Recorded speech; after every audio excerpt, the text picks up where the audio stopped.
on se retrouve sur une vidéo derniers achats. Comme d'hab, plusieurs trucs à vous présenter. J'ai rien préparé. Ça va être une petite vidéo à la cool. Et je vais changer un peu, je vais pas commencer par les films. Je vais commencer par les bandes dessinées. D'abord, un manga.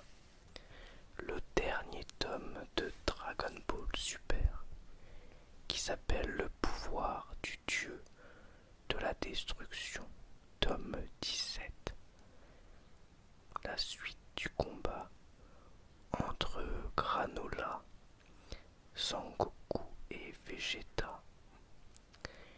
Et on y découvre une nouvelle transformation de Vegeta qui est assez sympa, qui est un peu l'opposé du l'Ultra Instinct, c'est-à-dire que la Vegeta il encaisse tous les coups, plus il encaisse des coups, plus il devient fort, ça augmente sa colère, il devient de plus en plus puissant. Je vais vous montrer à quoi ressemble cette transformation. C'est un peu du spoil, mais c'est pas grave parce que je pense que soit vous suivez Dragon Ball Super et vous l'avez déjà vu, soit vous ne suivez pas et vous en avez rien à péter. Voilà, on la voit ici.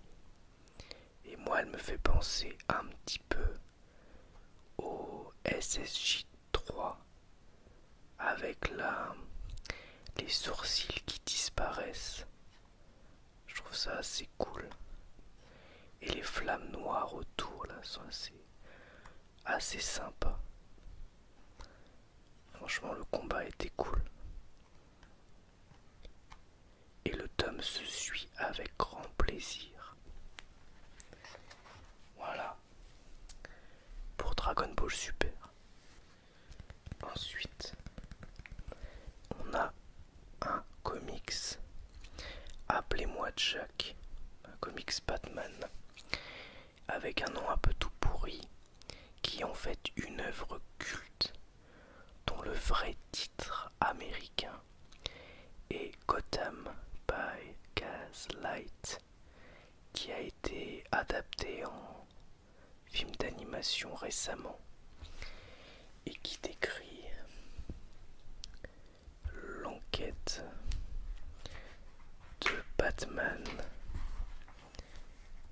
et Jack sur Jack l'Éventreur notamment. C'est un peu plus compliqué que ça, mais c'était vraiment très sympa à lire. Donc c'est le premier univers alternatif Batman. Je sais pas si c'est le premier univers alternatif DC Comics. C'est-à-dire qu'on reprend Batman, on reprend le meurtre de ses parents, le personnage, etc.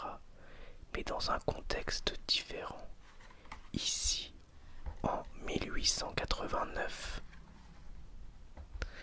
Très très sympa.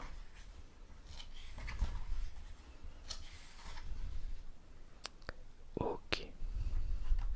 Donc je l'ai payé seulement 1 € dans un genre d'Emmaüs. Vraiment trop cool, trop content. On continue avec les Blu-ray, avec l'édition ultime d'un de mes films préférés. En tout cas mon préféré, de Robert Rodriguez. Et ici accompagné de Frank Miller, d'après le comics de Frank Miller. Édition ultime de Blu-ray, inclus version cinéma et Director's Cut de Sin City. Donc à l'intérieur, on a plein de bonus et la version cinéma qui dure 2 heures, la Director's Recut qui dure 2h21. Donc moi j'ai revu la version cinéma pour l'occasion. La version Director's Recut,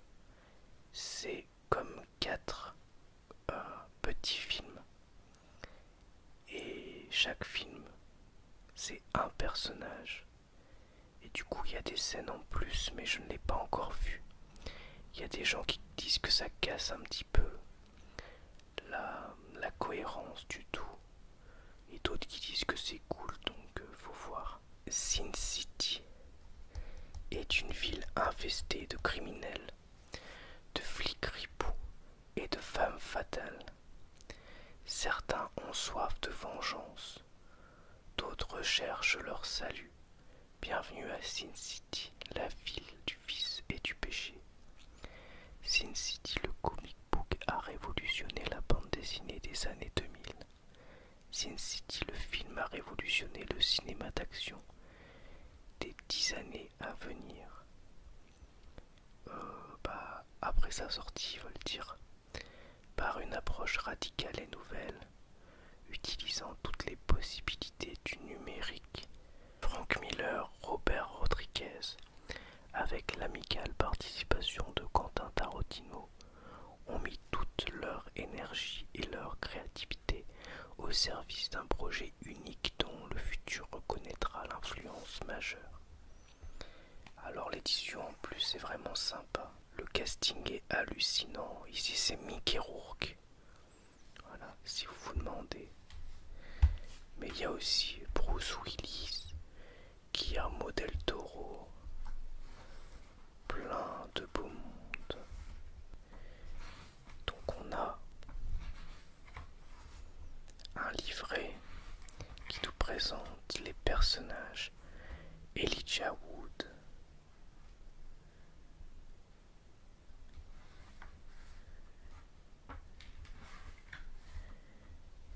et il y a plein de choses intéressantes. Ça c'est trop bien. C'est vraiment une belle édition que j'ai pas payé cher en plus.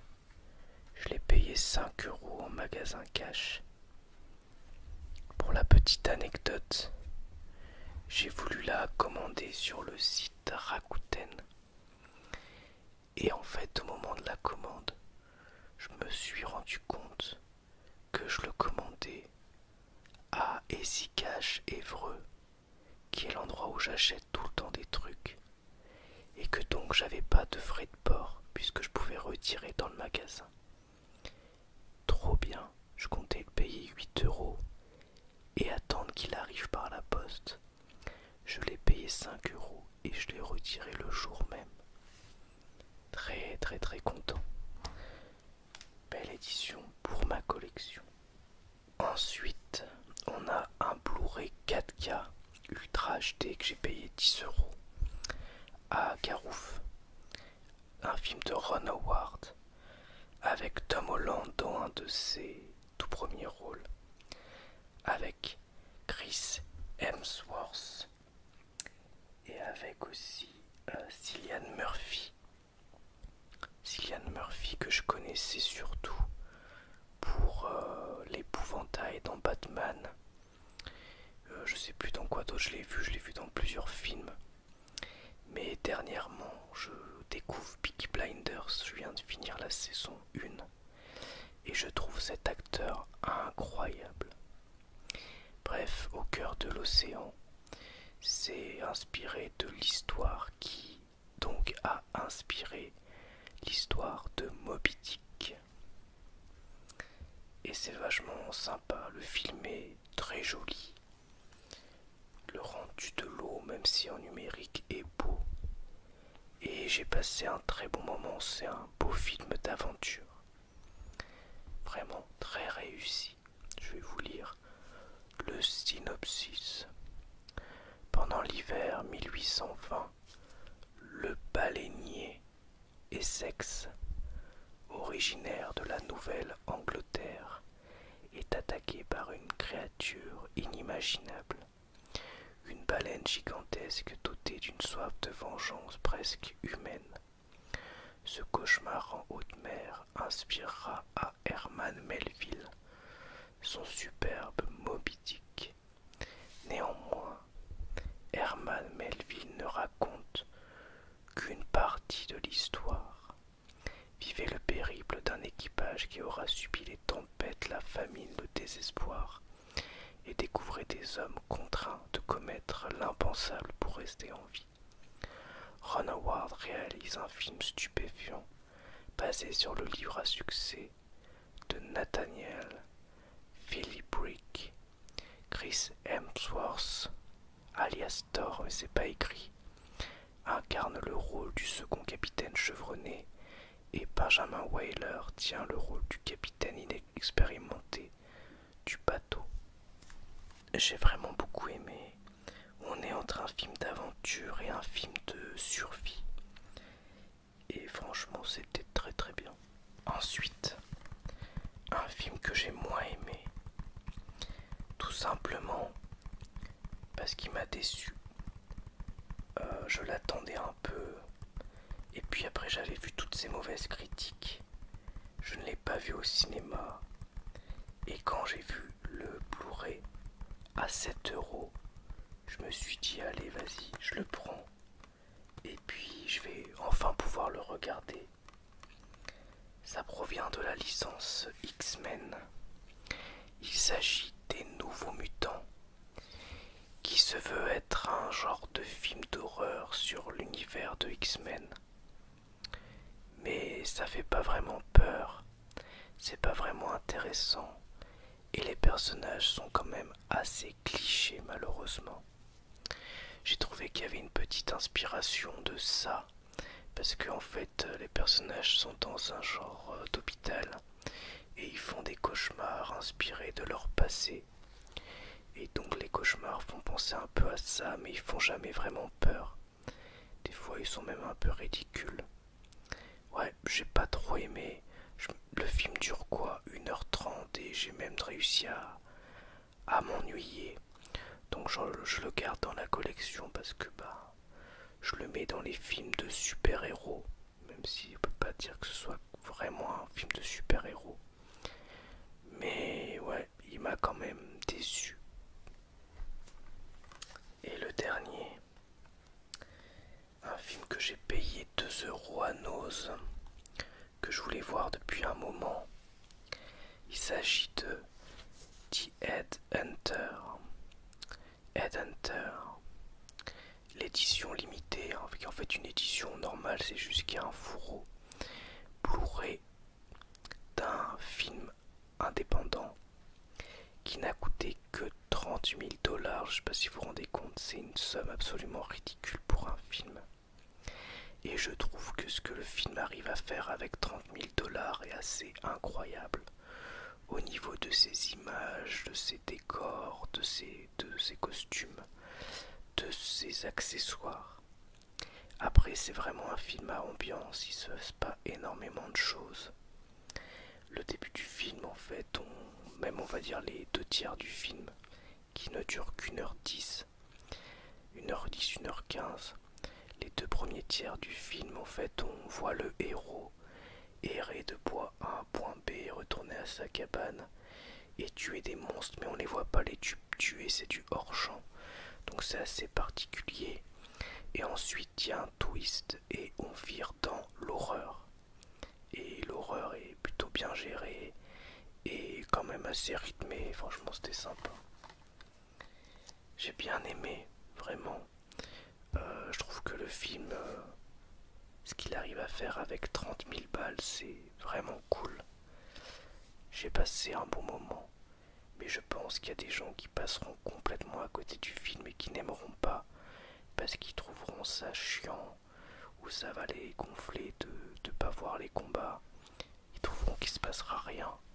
Moi j'ai été happé par l'ambiance, les décors et tout ça.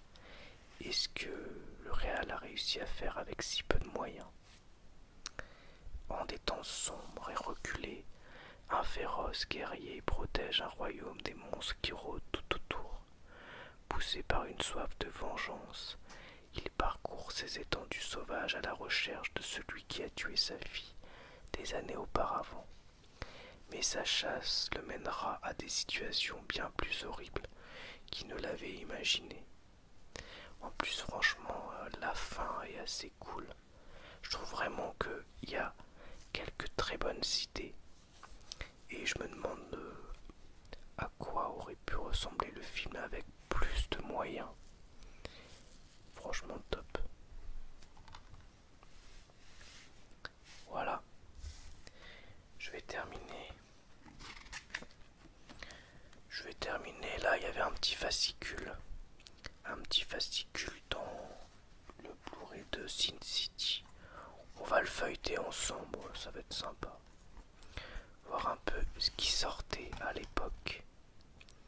C'était quelle année? 2009, voilà. En 2009, chez cet éditeur, on avait Kingdom of War, que j'ai.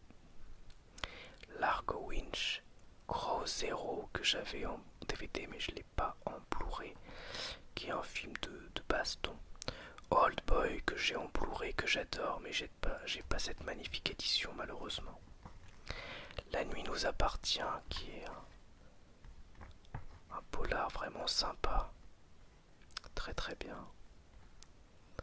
Shine Light, pas vu. Southland Tales, pas vu. Outlander, pas vu. L'orphelinat, pas vu. Le labyrinthe de Pan, jamais vu. Pourtant j'en ai entendu beaucoup parler. La famille suricate, pas vu. Qu'est-ce que c'est ça? Two Lovers, ok. Les proies, pas vu. Martyr, vu et j'adore. Il est très cher aujourd'hui ce Blu-ray. Je voulais le choper pour l'avoir dans ma collection, mais il coûte très cher. Rec, vu et j'adore.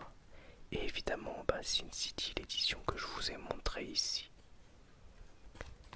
Il y en a encore derrière. Ah oui, il y en a là aussi. The Sniper, Crow 02 et